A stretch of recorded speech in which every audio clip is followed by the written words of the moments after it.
লাব্বাইক আল্লাহুম্মা লাব্বাইক, আমি হাজির, হে আল্লাহ আমি হাজির। অবশেষে পরম করুণাময়ের ঘর কাবা শরীফে হাজির হয়ে তার কাছে আত্মসমর্পণ করার সৌভাগ্য হলো আমার। কায়মনে স্রষ্টাকে স্মরণ করা, কাবাঘর তাওয়াফ করা কিংবা ছুঁয়ে দেখাটা একেবারে স্বপ্নের মতোই। প্রথমবারের মতো ওমরা পালনের এই আবেগ, এই অনুভূতি আর এই অদ্ভুত ভালো লাগার অভিব্যক্তি প্রকাশ করার ভাষা সত্যিই আমার জানা নেই।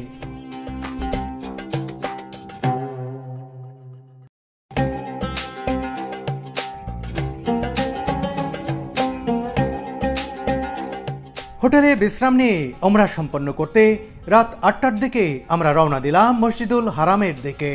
আমাদের হোটেল থেকে মসজিদুল হারামের দূরত্ব মাত্র ১.৫ কিলোমিটার। একটি ট্যাক্সি ভাড়া করে এগিয়ে যাচ্ছি আমরা সেদিকে। এ সময় মনটা একেবারেই প্রশান্ত হয়ে আছে। মক্কায় প্রবেশ করার পর থেকেই আল্লাহর শ্রেষ্ঠত্ব স্মরণ করার পাশাপাশি এই নগরীর পবিত্রতা ও মর্যাদা রক্ষায়ও খেয়াল রাখার উপর গুরুত্ব দেওয়া হয়। খুব অল্প সময়ের মধ্যেই আমরা চলে এলাম মসজিদুল হারামের কাছে। কিছুটা দূর থেকে আলো ঝলমলে ক্লক টাওয়ারটি দেখতে পাচ্ছিলাম আমরা।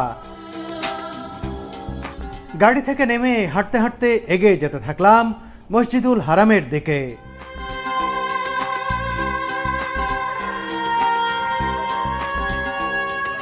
দুনিয়ার সবচেয়ে পবিত্র জায়গা আল্লাহর ঘর কাবা কিছুক্ষণের মধ্যেই নিজ চোখে দেখতে পাবো। এই মুহূর্তের এই অনুভূতিটাই অন্যরকম।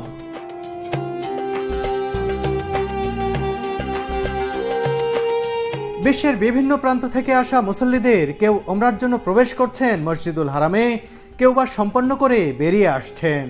এখানে এলে সবার মনই শান্ত হয়ে যায়, ধীর হয়ে যায়, স্থির হয়ে যায়।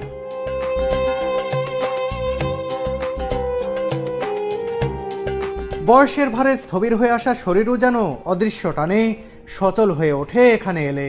আবার কারো কারো নিজ পায়ে চলার সক্ষমতা নেই, তবু এভাবেই হাজিরা দিতে এসেছেন আল্লাহর কাছে।